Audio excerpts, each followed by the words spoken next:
All right, update on the Polini bike. I normally don't do video updates, but I feel like I should keep guys kind of up to date on what I'm working on because it's kind of cool. Project for the Polini bike, the reason why I tore it down so soon after finishing it was because I'm looking at more advanced ignition options. This is the quick layout of what we're currently working with. This is a stock motorized bicycle ignition. This is what comes on the standard kits you get on eBay, whatever. Not going to go into why it's crappy, I'm sure you guys know, but no adjustment, way too far advanced. It's like 32 degrees, which is terrible for a two-stroke.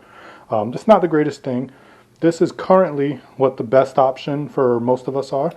This is the KTM 50 SS ignition. This is the generic eBay one. You can get nice Electra ones, like they have OEM, KTM, whatever. I just went with the cheap eBay one. This one worked great.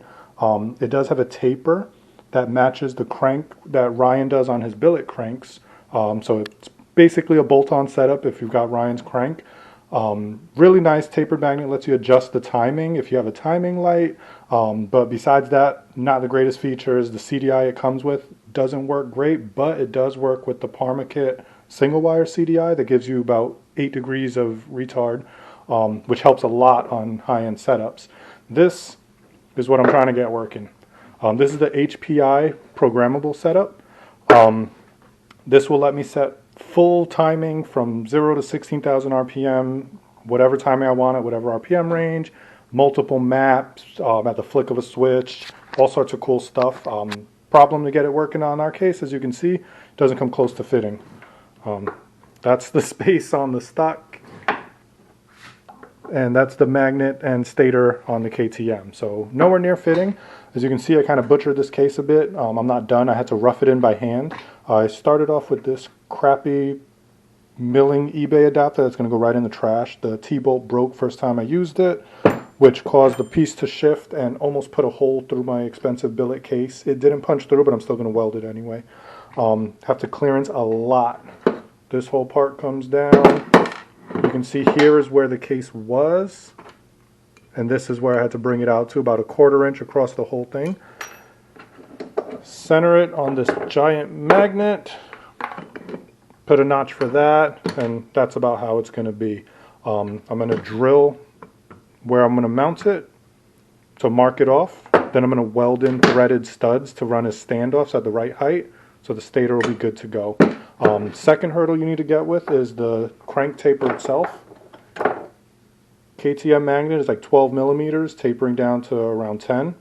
Somewhere around 3 degrees taper. Hpi uses a big old 16.25 millimeter bottom that tapers to, I think it was like 12 or something, but it's about a 5-degree taper. So I turned on the lathe taper adapter. Has the KTM taper on the inside that fits tight on the crank, and the outside fits nicely on here with a really tight fit, hard to get out even, to transport the magnet. So that's what I'm currently working on. A couple other things that go with this digital adjustable ignition, the reason why I'm doing it. As you can see, you do have to take off the base plate because that ain't nowhere near fitting. But yeah, I'm going to get this back together with the Hpi ignition. First timing curve I'm going to run is copied from the Polini race CDI. I found the PDF that has the exact curve, so I'm going to match that. It's going to give me a lot more advance on the top end, or at the bottom end, while allowing me to pull a lot more than 8 degrees at the top to stay safe. And this is going to go hand in hand with a totally different fuel project for build version 2.0. So yeah, I'm working on it slowly. It's going to take a little bit to get done. I don't have that much time to work on it, but figured I'd give you guys updates. And to replace this cheapo eBay milling vise, I got the actual little machine shop one, million times better. Rock solid, doesn't move. This will do what I need it to on my little mini lathe. But yeah, why don't keep you guys posted. Polini bike will be back soon with the big Evo with the digital Hpi ignition. It's going to be the first one. But thank you for the interest.